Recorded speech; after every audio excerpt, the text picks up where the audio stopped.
गुरुवे सर्वलोकानां विसजे भवरोगिणां निधये सर्वविद्यानां श्रीदक्षिणामूर्तये ब्रह्मणे नमः। ॐ श्रीगुरु अमलानन्दाय विद्महे पंढरीनाथाय धीमहि तन्नो अचल ऋषि प्रचोदयात्। अस्मद्गुरुसमारम्भां कृष्णसान्धीपमध्यमां श्रीमहाविष्णुपर्यन्तां वन्दे गुरुपरम्पराम्। అచల సాంప్రదాయ పరంపరా గురువులందరికీ వందనములు. శ్రీమద్భాగవత శ్రీకృష్ణ సద్గురు పరబ్రహ్మణే నమః.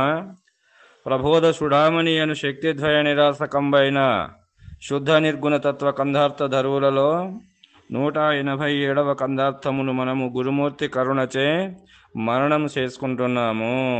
ఏమంటున్నాడు ఈ కందార్థములోనంటే, ఉపనయనముగానిదే తానుపనయనము మీది చదువు ఊహనుగొనిన విపరీతమగును దానను చపలుడు బ్రాహ్మణుడుగాడు చర్చించి చూడ శూద్రుడు వాణ్ణి అర్చించారేడా. ఉపమూచే బోధట్లా ఊహించి నిక్కీటి కపటాసిత్తుడు సాధుగణముతో సమమౌనే చర్చించి చూడ శూద్రుడు వాణ్ణి అర్చించారేడా అని అంటున్నాడు.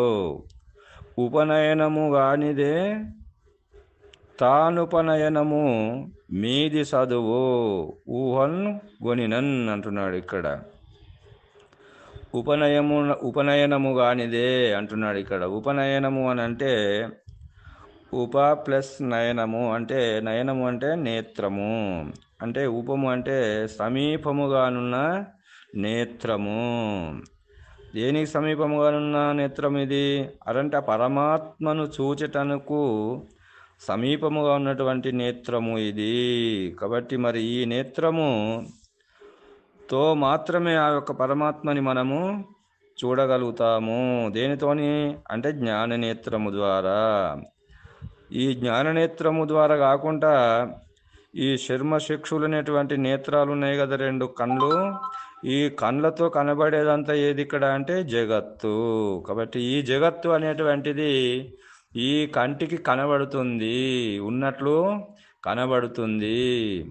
మరి ఉపనయనం అంటే ఇక్కడ ఏమని అర్థం చేసుకోవాలి మనము? ఆ జ్ఞాననేత్రాన్ని మరి ఎవరు మనకి ఇక్కడ ప్రసాదించాలి అంటే గురుమూర్తి. కాబట్టి గురుమూర్తి యొక్క ఉపదేశమే ఉపనయనము.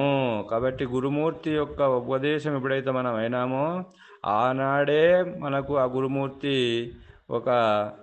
ఆ ఒక ఉపదేశం వలననే మనము గురు కరుణకు పాత్రలమైనాము. కాబట్టి గురువునకు అంటే మనది ఆ రోజే 2వ జన్మ. కాబట్టి ఇక్కడ మరి బ్రహ్మమానస పుత్రుడు అంటారు కదా ఇక్కడ. ఆ విధంగానే ఇక్కడ గురువుకు మానస పుత్రుడైనటువంటి వాడు ఇది ఈ శరీరము. ఏ శరీరము అంటే అది గుర్తెరిగేటువంటి శరీరము. కాబట్టి ఆ రోజే అది తెరవబడింది. కాబట్టి అందుకొరకు ఏమన్నాడు మనకు భగవద్గీతలో అంటే, కర్మనా జాయతే జన్మనా జాయతే శూద్ర అంటే ఆ పుట్టుకతోనే ఈ ఒక శరీరంతో పుట్టేట వాళ్ళు అందరూ కూడా శూద్రులే. కాబట్టి మరి ఏమన్నాడు, మన కర్మనా జాయతే ద్విజ అంటే ద్విజన్మ. కర్మానుసారమైనటువంటిది పుణ్య ఫలసార విశేషము వలన, కర్మ యొక్క ఫల పుణ్య విశేషము వలన నీకు గురుమూర్తి దొరకడము సాధునాం దర్శనం పుణ్యం. కాబట్టి అలాంటి సాధు సత్పురుషులైనటువంటి అచల ఋషుల యొక్క దర్శనమే అక్కడ ఉపదేశమే అది ఉపనయనము. కాబట్టి అలాంటి ఉపనయనమైనటువంటి వారికే ఆ జ్ఞాననేత్రం అనేటువంటిది తెరవబడుతుంది. ఎప్పుడైతే జ్ఞాననేత్రం తెరవబడుతుందో ఆ జ్ఞాననేత్రానికి ఈ జగత్ అనేటువంటిది ఈ చర్మచక్షులకు ఇన్ని రోజులు ఉన్నట్లు కనబడుతుంది కదా, ఇప్పుడు ఆ యొక్క జ్ఞాననేత్రానికి అది లేనట్లు కనబడుతుంది. కాబట్టి అది గురుపదేశము. అందుకొరకు మన గురువు గారు ఒక పాటలో ఏమన్నాడంటే, కన్నులు కలిగిన కబోదులారా కలలోతికమక పడనేలా జ్ఞాన చక్షువును తెరచి చూచిన కనబడు కలయును కల్లవురా. కాబట్టి అది ఆ జ్ఞాననేత్రముతో తెరిపిస్తాడు గురువు. కాబట్టి ఆ జ్ఞాననేత్రాన్ని ఎప్పుడు తెరిపిస్తాడో అప్పుడు ఇదంతా జూటా, కనబడేదంతా జగత్తంతా కూడా అబద్ధమని అది తెలియజేస్తుంది గురువాక్యము. కాబట్టి ఆ గురువాక్యం అనేటువంటిదే ఉపదేశము.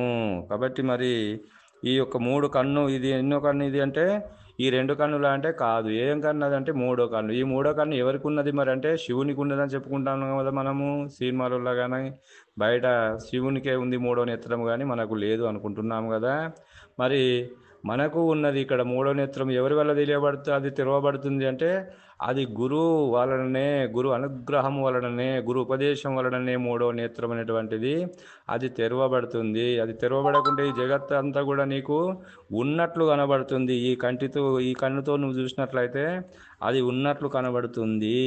కాబట్టి మరి ఇక్కడ మనకు మరి ఏమని చెప్పినారంటే ఇప్పుడు మన కొబ్బరికాయ ఉంది. ఇప్పుడు ఆ కొబ్బరికాయకు కూడా మూడు నేత్రాలు ఉన్నాయి కదా. మరి కొబ్బరికాయకు మూడు నేత్రాలు ఉన్నాయి, శివునికి మూడు నేత్రాలు ఉన్నాయి. కాబట్టి మరి మనకు కూడా ఈ మూడో నేత్రం అనేటువంటిది ఉన్నది కదా. అంటే ఈ మూడో నేత్రం అనేటువంటిది దేన్ని చూస్తుంది ఇక్కడ అంటే ఈ నేత్రం అనేటువంటిది ఇప్పుడు మనకు పృథివీ, జలము, అగ్ని అనేటువంటివి ఉన్నాయి. ఇవి స్వరూపభూతములు. కాబట్టి ఈ స్వరూపభూతముల ద్వారా అయినటువంటిది ఏంటంటే స్థూల శరీరము. ఈ స్థూల శరీరం అనేటువంటి శరీరాలన్నిటిని కూడా అది చూస్తుంది ఈ రెండు కళ్ళు.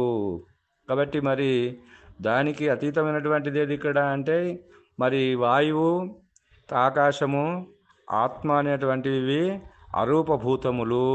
ఈ అరూపభూతములతో అయినటువంటి సూక్ష్మ శరీరాన్ని వాటిని అవి దేనికి కనబడతాయి మరి ఈ చర్మసాక్షులకు కనబడతాయి అంటే కనబడవు. దేనికి కనబడుతుంది అంటే ఈ జ్ఞాననేత్రము ద్వారా సూక్ష్మమైనటువంటి ఆ పరమాత్మ స్వరూపాన్ని నీవు తెలుసుకోవాలి. కాబట్టి గురుమూర్తి ఉపనయనమే ఉపదేశము. కాబట్టి ఉపనయనం అంటే గురుపదేశమే అని ఇక్కడ మనకు తెలియబడుతుంది. కాబట్టి మరి సతీ సావిత్రి ఆ యొక్క యముని వెంబడించింది అని అన్నప్పుడు ఆమె స్థూల శరీరంతో వెంబడించిందా, సూక్ష్మ శరీరంతో వెంబడించిందా అంటే సూక్ష్మ శరీరంతోనే ఆమె వెంబడించింది. కాబట్టి ఆ సూక్ష్మ శరీరం అనేటువంటి జ్ఞాననేత్రానికి కదా యముడు కూడా గజగజ భయపడ్డది యమలోకం పోయిన తర్వాత. ఎందుకంటే తనైనటువంటి వస్తువుని తాను పట్టుకోబోతున్నాడు కాబట్టి అతనిని వెంబడించి తనైనటువంటి వస్తువుని తాను తెచ్చుకున్నది. కాబట్టి ఏ శరీరంతో పోయింది మరి ఆమె అంటే ఆ సూక్ష్మ శరీరం అనేటువంటి జ్ఞాననేత్రముతో ఆ శరీరంతో ఆమె ప్రయాణం చేసింది. కాబట్టి అది ఆధ్యాత్మిక జ్ఞానము. కాబట్టి అది జ్ఞాననేత్రము. కాబట్టి మరి అలాంటి జ్ఞాననేత్రమునకు ఈ యొక్క ఈ బ్రహ్మ విద్య అనేటువంటిది అందుకని విద్యాంతం బ్రహ్మ విద్యాంతం వార్తికాంతం అగోచరం పూర్ణబోధ ప్రపక్షామి శృణు శిష్య మహోత్తమం అన్నాడు కదా. కాబట్టి అలాంటి జ్ఞాననేత్రానికే ఈ వేదము అనేటువంటిది, విద్య అనేటువంటిది, ఈ వేదాంతము అనేటువంటిది, బ్రహ్మ విద్య అనేటువంటిది ఉపనిషత్తుల వలన తెలియబడేటువంటి ఆ బ్రహ్మము తెలియబడుతుంది. కాబట్టి మరి తెలియబడుతుంది అంటే అది మంత్రముల ద్వారా తెలియబడుతుంది కదా. ఆ మంత్రములు మరి మంత్రాలు అనేటువంటివి మరి పుస్తకాలలో లేవా అంటే ఉన్నవి. అన్ని పుస్తకాలు చదువుకుంటే సరిపోతుంది కదా గురువెందుకు అని అంటే ఆ పుస్తకాలలో మంత్ర అర్థము తెలియబడుతుంది. కానీ మంత్ర రహస్యం అనేటువంటిది అది గురుముఖతనే తెలియబడుతుంది. కాబట్టి ఉపనయనమైనటువంటి ఉపదేశమైనటువంటి వారికి, గురు కృపకు అనుగ్రహమైనటువంటి వారికే ఆ ఒక మంత్రము, మంత్ర అర్థము, మంత్ర రహస్యము, మంత్ర రాహిత్యము అనేటువంటిది మంత్ర రహస్యము, మంత్ర రాహిత్యం అనేటువంటిది అది ఏ గ్రంథాలలో ఉండదు. కాబట్టి మంత్రం ఉంటుంది, మంత్ర అర్థం ఉంటుంది. కానీ ఈ మంత్రము యొక్క రహస్యము, మంత్రము యొక్క రాహిత్యం అనేటువంటిది అది గురువు గారి దగ్గరనే ఉంది ఆ కీలు. కాబట్టి అందుకొరకే మరి మనకు కీలు లేని చదువనేలా అని అన్నాడు. కాబట్టి గురుని శిక్ష లేక గురుతెట్ల కలుగునో, అజునికైన వాణి అబ్బకైన తాళము చెవిలేక తాళమెట్లుడునో విశ్వదాభిరామ వినురవేమ అన్నాడు. కాబట్టి ఆ కీలు అనేటువంటిది ఆ గురువు గారి దగ్గరనే ఆ మంత్రము, మంత్ర రహస్యము, మంత్రార్థము అనేటువంటిది కీలు ఉన్నది. కాబట్టి మరి ఇలా చదువుకుంటామయ్యా మేము పుస్తకాలను చదువుకుంటామంటే ఒకడు బ్రాహ్మణుడే మంచి యవనములో ప్రాయాసంలో మంచి ప్రాయంలో ఉన్నటువంటి వాడు, ఒక యవనములో ఉండేటువంటి వాడు మరి యొక్క ఉపనయనటువంటి గురుపదేశం లేకనే ఆ పుస్తకంలో ఉన్నటువంటి యొక్క మంత్రాలన్నింటినీ కూడా వల్లే వేసి జపం చేస్తున్నాడట. ఒకటే మంత్రాన్ని జపం చేస్తున్నాడు వాడు. ఏమని అంటే వాడు యవనములో ఉన్నాడు కాబట్టి ఆ యొక్క ప్రాయంలో ఈ లలితా సహస్రారం అనేటువంటి దానిలో ఉన్నటువంటి ఒక మంత్రాన్ని అతడు జపం చేస్తున్నాడట. ఏమని జపం చేస్తున్నాడు అంటే భార్య భక్షాయ స్వహ, భార్య భక్షాయ స్వహ అని చెప్పి వాడు జపం చేస్తున్నాడట. అంటే చేస్తూ ఉంటే వానికి ఆ జపం అనేటువంటి వాడి అంతఃకరణ లోపల అది వాక్శుద్ధిగా, అది ఆ పవిత్రత అనేటువంటిది ఆ సిద్ధి కుదిరింది. కుదిరితే అతనికి మంచి ప్రాయంలో ఉన్నాడు, సంపద బాగుంది. కాబట్టి అతనికి ఒక మరి వాళ్ళ దాంట్లో ఉంటారు కదా బ్రాహ్మణుల దాంట్లో మంచి అమ్మాయిని చూసి అతనికి వివాహం చేస్తారట. వివాహం చేసిన తర్వాత వాడు ప్రాయంలో ఒకటే రోజు రెండో రోజు, ఎందుకంటే వాడు ఆ జపం చేస్తున్నాడు కదా రోజు, మరి భార్య వచ్చినాక తర్వాత 2 రోజులకు 3 రోజులకు వీడు మరి భార్య భక్షాయ నమః, భార్య భక్షాయ స్వహ, భార్య భక్షాయ స్వహ అని చెప్పి వాడు జపం చేస్తున్నాడట. జపం చేస్తే ఏమైపోయింది అంటే ఆ వారం రోజులలోనే ఆ భార్య డుమ్ అన్నదట. అరే డుమ్ అన్నది కదా అని చెప్పి మళ్ళా వాళ్ళు ఏం చేసినారంటే ఇతడు మంచి ప్రాయంలో ఉన్నాడు, మంచి భక్తుడు, మంచి శ్రద్ధ భక్తులతో ఉన్నటువంటి వాడు, మరి ఇతనికి మంచి సంపద ఉన్నది, ఇవన్నీ ఉన్నాయి, మరి ఇతడు పండితుడు కాబట్టి మరి ఇతనికి మళ్ళీ ఇంకొక వారు ఇంకో అమ్మాయిని ఇచ్చి మళ్ళీ వివాహం చేసినారట. మళ్ళీ వివాహం చేస్తే వీడు పెళ్లి అయిన తర్వాత 2-3 రోజులకి మళ్ళీ వీడు ఈ మంత్రాన్ని జపం చేస్తున్నాడు కదా భార్య భక్షాయ స్వహ అని. ఆ భార్య భక్షాయ స్వహ అని మళ్ళా జపం చేసే వరకు మళ్ళీ వారం రోజులల్లా ఆమె కూడా డుమ్ము అన్నదట. ఆ డుమ్ము అన్న తర్వాత మళ్ళీ మళ్ళీ 2 నెలలకు 3 నెలలకు మళ్ళీ వీడు ఉన్నవాడు కదా మళ్ళీ ఒక అమ్మాయిని మళ్ళీ ఇచ్చి మళ్ళీ వివాహం చేసినారట. మళ్ళీ వివాహం చేస్తే వీడు చేస్తున్నాడు కదా జపము, ఆ జపము మళ్ళీ చేస్తూ ఉండగానే మళ్ళీ వారం రోజులు ఆమె కూడా డుమ్ము అన్నదట. అనే వరకు మళ్ళీ మళ్ళీ ఇంకొక 6 నెలల వరకు మళ్ళీ ఇంకొకరు ఇంకో అమ్మాయిని ఇచ్చి మళ్ళీ వివాహం చేసినారట. ఆ వివాహం చేస్తే అతని ఇంటికి ఒక గురువుగారు వచ్చినాడట. ఆ గురువుగారు వస్తే ఇతని వయసు ఏమో మరి ముదిరి ఉన్నది, ఆ అమ్మాయి వయసు ఏమో లేతగా ఉన్నది. ఇతనికి మొదటి భార్యనేనా అని చెప్పి అతడు అనుమానం వచ్చి అడిగినాడట. నాయన ఈమె నీకు మొదటి భార్యనేనా అంటే, స్వామి ఈమె నా మొదటి భార్య కాదు, ఈమె నాకు 4వ భార్య.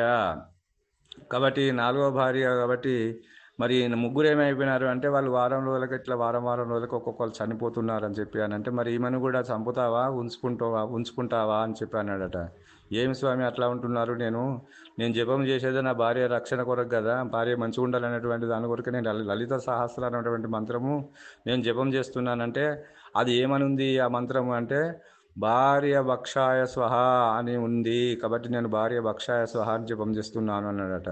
అరే నాయన అట్లా కాదురా అంటే, అది ఉంది స్వామి లలిత సహస్రనామ గ్రంథంలో ఉంది అని చెప్పి ఆ గ్రంథంలో తీసుకొచ్చి చూపెట్టినాడట. చూపెడితే గురువు గారు అన్నాడు, అరే ఇది అచ్చు తప్పుపడింది అక్కడ, ఆ రా అనే కాడ భా అనేటువంటి అక్షరం పడ్డది కాబట్టి భక్షాయ స్వహ అంటావు, భార్య భక్షాయ స్వహ అంటే ముగ్గురు కూడా పోయినారు, కాబట్టి మరి ఆ జపం చేస్తే ఏమో కూడా పోతుంది, కాబట్టి నాయన ఇది అచ్చు తప్పుపడింది కాబట్టి అని అతడు ఒక కీలు రహస్యాన్ని ఏదైతే ఉన్నదో ఉంది, పుస్తకాలు ఉన్నాయి, భార్య భక్షాయ స్వహ అనే ఆ పుస్తకం అలా ఉంది. కానీ కీలు ఇక్కడ ఏం చేసినాడంటే ఆ బాని తీసేసి రాబెట్టుకొని ఆయన, కాబట్టి రక్షాయ స్వహ అంటే నీ భార్య రక్షింపబడుతుంది అని చెప్పి అప్పుడు గురువుగారు చెప్తే ఓహో ఇట్లనా అని చెప్పి వాడు ఆ ఒక అక్షరాన్ని మార్చుకున్నందుకు భార్య భర్తలు సుఖ సంతోషాలతో వాళ్ళు జీవితాంతము జీవనం గడిపినారట.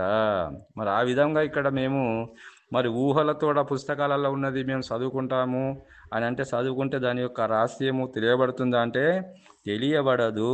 కాబట్టి అందువరకు ఏమంటున్నాడు, ఉపనయనము మీది చదువు ఊహను కొనినన్.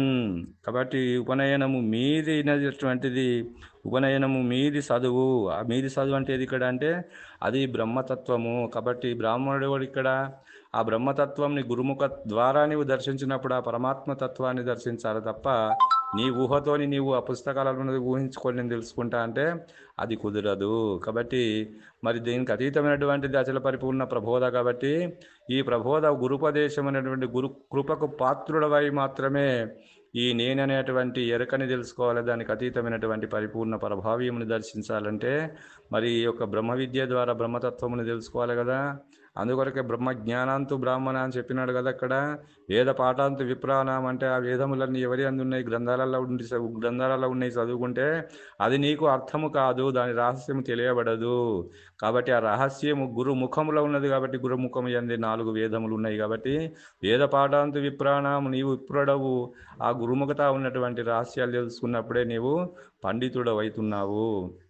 బ్రహ్మజ్ఞానంతో బ్రాహ్మణ ఆ గురుముఖతా నీవు ఆ బ్రహ్మతత్వాన్ని తెలుసుకున్నప్పుడు నీవు బ్రాహ్మణుడవైతే అన్నావు కాబట్టి శూద్రుడవు కాదు. కాబట్టి మరి ఆ విధముగా ఈ మీరినటువంటి చదువుకోవాలి కానీ గురుముఖత ఊహను కొని నన్ను విపరీత మగును దానను చపలుడు బ్రాహ్మణుడు గాడు చర్చించు చూడా అని అంటున్నాడు. కాబట్టి ఊహతో నీవు ఈ విధంగా మరి నీవు ఊహించుకొని చదువుకునే పుస్తకంలో ఉన్నటువంటి దాన్ని ఊహించుకొని నీవు తెలుసుకున్నట్లయితే ఆ బుద్ధి విపరీతం అవుతుంది.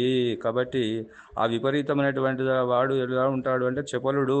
ఆ చపలుడు బ్రాహ్మణుడు అవుతాడా అంటే కాడు.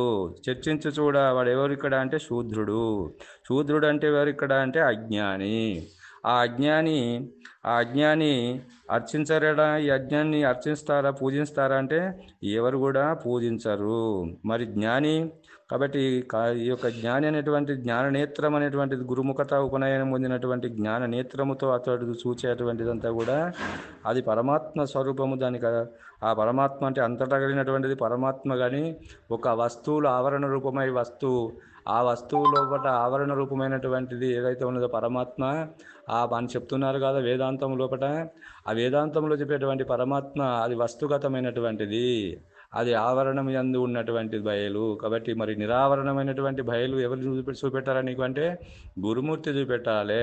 కాబట్టి ఆ గురుమూర్తి ద్వారానే ఈ జ్ఞాననేత్రం ద్వారా తెలుసుకుంటే అది లేకపోతుంది, తానే లేకపోతుంది. అది అంతటా ఉన్నటువంటిది పరిపూర్ణ పరభావ్యము. నీవు ఆవరణమునే చూపెట్టలేవు, నిరావరణముని ఎట్లా చూపిస్తావు? మరి నీవు నిరావరణం చూపెట్టడానికి అది ఊహతో సరిపోతుంది అంటే సరిపోదు. అందుకొరకు చూపించ సూపరానిది చూపించితి నీవు ఉండ చూచితివి కదా అన్నాడు కదా. మరి అలాంటి దాన్ని చూచేటువంటిది ఆ గురుముఖత ఉపదేశమైనటువంటి జ్ఞాన నేత్రానికే గురుమూర్తి చూపెడతాడు పరిపూర్ణ పరభావ్యమును. ఇదంతా లేదు, ఈ జగత్ అనేటువంటిది కనబడేటువంటిది కళ్ళ అని అప్పుడు తెలియబడుతుంది. కాబట్టి ఎలాంటి వాడు మరి జ్ఞాని అయినటువంటి వాడు పూజింపబడతాడు కానీ మరి అర్చించరేడా? ఉపముచే బోధట్ల ఊహించి నిక్కేటి కపట చిత్తుడు సాధు గణముతో సమమౌనే చర్చించి చూడ శూద్రుడు వాణ్ణి అర్చించరేడా? మరి అలాంటి శూద్రుడైనటువంటి వాడు పూజింపబడతాడంటే శూద్రుడు అంటే ఇక్కడ మనము అజ్ఞాని అని తెలుసుకోవాలి. కాబట్టి అజ్ఞానంధకారంలో ఉన్నటువంటి ఈ రెండు నేత్రాలతో చూసేటువంటి వాడు సమస్త జగత్తుని ఉన్నదనుకుంటున్నాడు. కానీ మరి ఆ జ్ఞాననేత్రము ఉపనయనమైనటువంటి ఆ జ్ఞానేత్రము చూసేటువంటి వాడు లేదు అని తెలుసుకుంటున్నాడు. కాబట్టి వానికి వీనికి ఉన్న తేడా ఇది. కాబట్టి మరి ఉపముచే బోధట్ల ఊహించి నిక్కేటి కపట చిత్తుడు సాధు ఘనముతో సమమౌనే అట్లా ఊహించి నిక్కేటి ఆరుడత చెందకుండా తనకు తోచిన విధంగా ప్రచారం చేస్తూ గొప్పవాడుగా ప్రచారం అయ్యేటువంటి వాడు కపట చిత్తుడు. కాబట్టి వాడు చెడువాసన స్వభావం కలిగినటువంటి వాడు. అలాంటి వాడు సాధుగణముతో సమమౌనే. మరి సక్రమమైన మార్గములో సాంప్రదాయ పద్ధతి అందుగల విధి విధానములను ఆరూఢపరుచుకున్న వారితో సమానము కాగలడా? అతడు శూద్రుడు అంటే కాగలడు. కాగలడు అంటే కాలేడు. కాబట్టి కాలేడు. వాడిని పూజిస్తే మరి వీడు శూద్రుడిని పూజించినట్ట, ఆ బ్రాహ్మణ్ణి పూజించినట్ట అంటే అందుకొరకు భూసురోత్తములంతా భూవి బ్రాహ్మణులు గారు అంటాడు అక్కడ. ఈ భూసురోత్తములు అనేటువంటి వాళ్ళందరూ బ్రాహ్మణుడు అంటే కారు. ఎవరు మరి బ్రాహ్మణుడు ఇక్కడ అంటే ఆ బ్రహ్మతత్వముని గురుముఖత ఉపనయనమై ఎవరైతే మీది అనేటువంటి చదువుకుని ఆ తత్వాన్ని తెలుసుకున్నాడో అతడే ఆ బ్రహ్మజ్ఞాని, అతడే జ్ఞాని అని చెప్పి ఇక్కడ మనకి కందార్థము ద్వారా అలాంటి ఉపనయనమైనటువంటి వానికే ఈ యొక్క ప్రబోధ తెలియబడుతుంది. కానీ ఈ ఉపనయనం అనే ఉపదేశము అనేటువంటి వానికి అజ్ఞానికి ఈ ప్రబోధ తెలియబడదని కందార్థము ద్వారా మనకు తెలియజేస్తున్నాడు భాగవత కృష్ణ ప్రభు అని తెలియజేస్తూ ఇంతటితో ఈ కందార్థ భావాన్ని ముగిస్తున్నాను. జై బలో సద్గురు ప్రభు మహారాజుకు జై. సర్వం సద్గురార్పణం.